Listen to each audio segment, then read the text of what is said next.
Hey guys, welcome back to my channel. In today's video, we'll look at 25 different commands. So we'll look at 25 basic Linux commands that we can use. Now I'm going to be running these commands on an Ubuntu machine, but they should work on most Linux distros.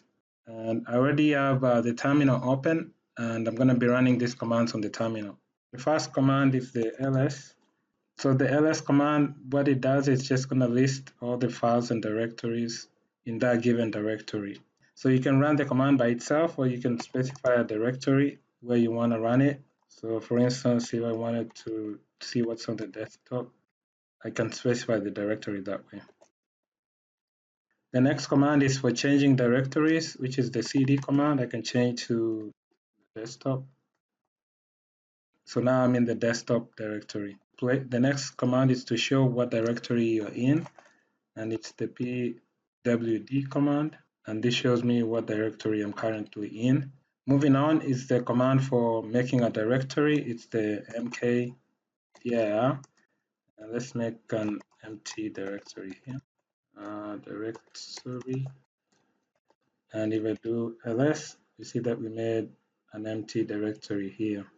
The next command is for removing a directory, and this one is just for removing an empty directory. It's rmdir for remove directory, and then we remove the empty directory. Now what I'm doing here, I'm just pressing the tab key to complete. If it's a unique name, it's going to complete the name for you. And when I press that and repeat the ls command, you'll see that we no longer have the empty directory. It's gone. Make it clear. The next command is the touch command, which we can use to create a new file, or we can update the timestamp on an existing one. So let me go ahead and show the touch command here. I can do touch, and let me create a test file. Let me call it 99. And if I do ls, there it is. If you wanted to see like the date the files were created, or the timestamp, the owner, and all that, you can use an option for ls, which is -l for long list. And this one shows you the permissions, the owner, the group, and then the file size, the date the file was made, which is right here, date and time, and then the name of the file. Now, if I wanted to change the timestamp for this one, I can do touch, and then I can just say my test file z. And if I repeat that command, so you can see that the date and time has changed for this file. Okay, the next command is for removing a file, and it's rm. I can just remove the test file 99 created, this one right here. And if I do ls, we no longer have this file. Okay, we'll move on to the next command. Now, the next command is cp for copying.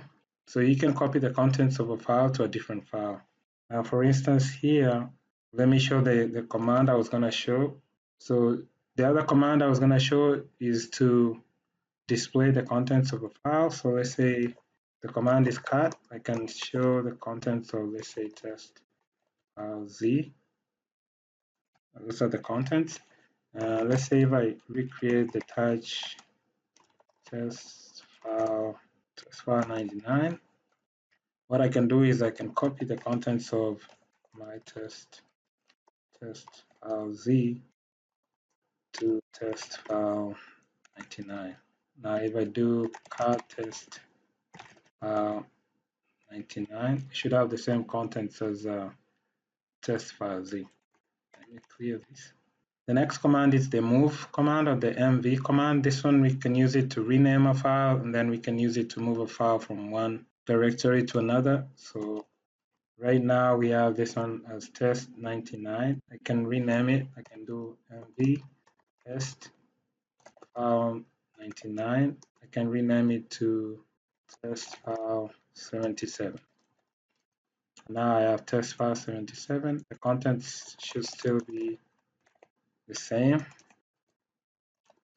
And let's say I wanted to move it to a directory. So this is a directory right here. If I do /l here, you see that this is a directory because it starts with D, my test folder. So I can move test file 77 to my test folder. It's no longer in here, but if I do ls on my test folder, you see that it's showing here, showing up here. The other command for showing or listing the contents of a file is the less command. This one allows you to page through the contents. I can say, let me see here. We have, let's say, less and my new file, and I can page with using the space key. I can move to the next page, and to get out, I just use Q to quit. Now, if you wanted to view the contents and just display a section of it, like the first 10 lines, you can use the head command. So I can say head my new, and this is just going to show me the first 10 lines in that file. If I wanted to specify the number of lines I want to see, I can say head and then number. Let's say I just want to see 5, and on my new file. The other command is the tail command, which shows us the last lines. So tail, and then the name of the file. New file. So this is just going to show me the last 10. If I wanted to see the last 2, I could say tail -n2, and then the name of the file, my new file. So it shows me just the last 2. Moving on, the next command is the echo command. All it does is just displays a line of text. If I say echo, let's say hello, it just shows me hello. The other command is the clear command, which I've been using. All it does is just clears the terminal screen for us and goes to the top. Now, if you wanted to list block devices on your machine, Linux machine, you can use ls list block, which is lsblk, and this should list all the block devices, including the SDA devices here on CD-ROM. So the other command here for displaying disk space usage, it's df-h for human readable, and this is just going to display the file system, size, used, and available. And then it just gives you the percentage here and where it's mounted on, where the file system is mounted on.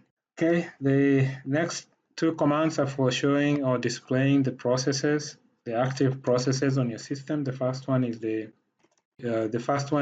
ps command. So ps aux. This one displays the processes. If you wanted to start from the top, you can pipe this to less, and it shows you the user, process ID, PID, the CPU, percentage, memory, and then the actual command here at the end. Next one is the top command, and it also shows us different processes, the process ID, CPU, memory, and so on. Okay, Q to quit. Now, if you needed to kill a process, you can use the kill command, so kill and then the process ID, which you can get from the top command or the ps command.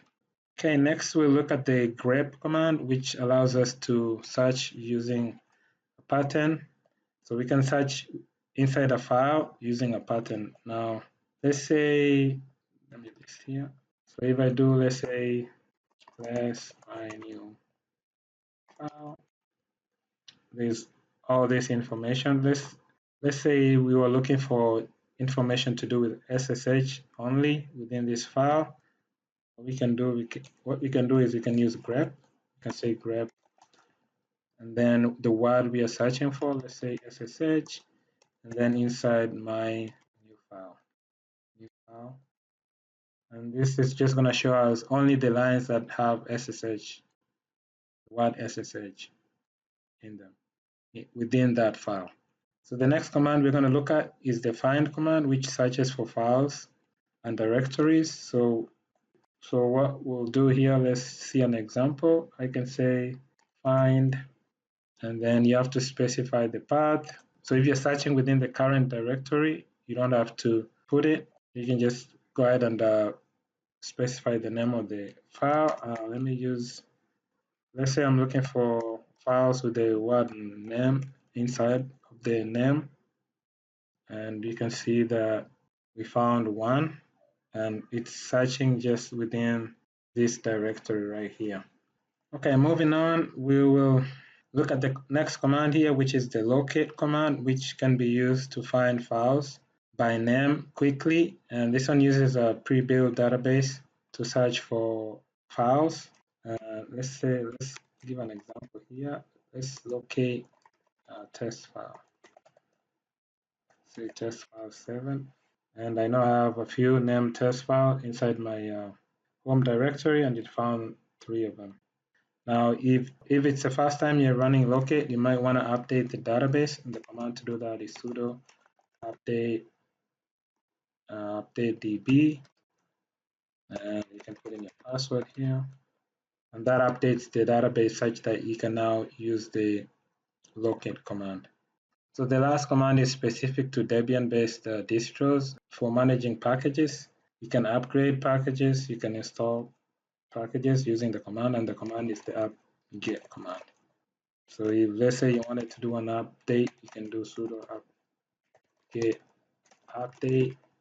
You can do an upgrade. And if you wanted to install a package, you can say install and then the name of the package, let's say VLC. And that will install it for you.